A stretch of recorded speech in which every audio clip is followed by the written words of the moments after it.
शशिकांत शिंदे यांनी राष्ट्रवादीचे सदस्य 10 कोटी देऊन फोडण्याचा आरोप हा भाजपवर काल लावलेला होता। या आरोपाचं खंडन आज मंत्री शिवेंद्रराजे यांनी केलेले आहे आणि शशिकांत शिंदे यांच्याकडे या संदर्भातले पुरावे असतील तर ते त्यांनी द्यावेत असा पलटवार केलाय।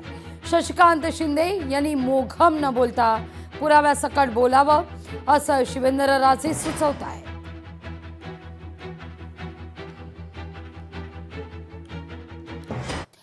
विरोधकांच्या काळात बॉम्ब ब्लास्ट झाले, मुंबईवरचे हल्ले पाहिले अशी टीका अमित साटम यांनी केली आहे।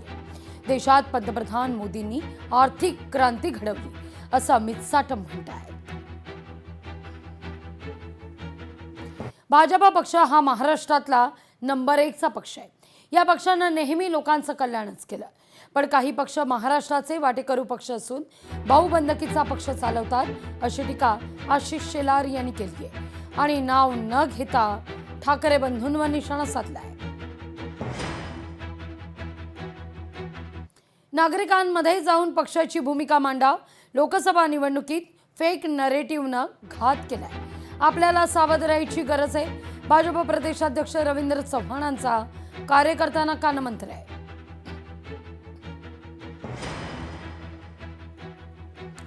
सांगलीमध्ये सहकार क्षेत्रातील भ्रष्टाचाराविरोधात गोपीचंद पडळकर आक्रमक झाले। जिल्हा बँकेच्या भ्रष्टाचाराच्या चौकशीकरता मुख्यमंत्र्यांची ते भेट घेणार आहेत असं पडळकर म्हणतात।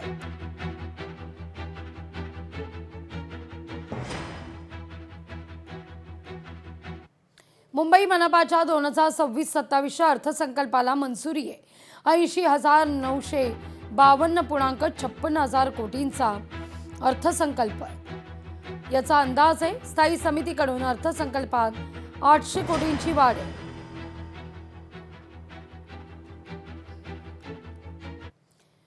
जैवविविधतेनं समृद्ध अशा ताडोबा अंधारी व्याघ्र प्रकल्प परिसरातील जागेचं पर्यावरणीय पुनरुज्जीवन प्रकल्प राबवण्याच्या दृष्टीनं राज्य शासनाच्या वन विभागानं जिरोथा कंपनी आणि संवर्धन भागीदार फार्मर्स फॉर फॉरेस्ट या संस्थेबरोबर सामंजस्य करार केलाय।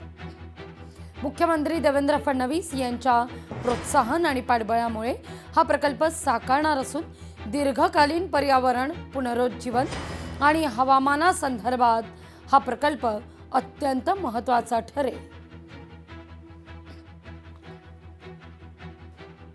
आता बातमी विरारकरांकरताय, कारण पश्चिम रेल्वेच्या विरार स्थानकात 15 डब्यांच्या लोकल करता फलाटाचं काम पूर्ण झालंय। नव्या फलाटावरून 15 डब्यांच्या लोकलची ट्रायल रन घेण्यात आल्याची माहिती MRVCचे CMD विलास S वाडेकर यांनी माहिती दिली। या पायाभूत सुविधांच्या विकासामुळे अर्थातच पश्चिम रेल्वेवरील लोकलमधली गर्दी कमी होण्यास मदत होईल असं म्हटलं जात आहे।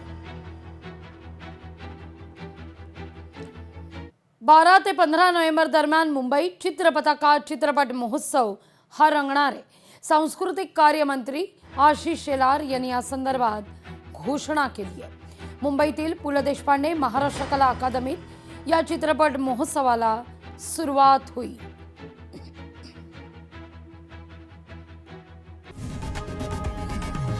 लोकशाही मराठी ऐका, पहा, जागरूक रहा।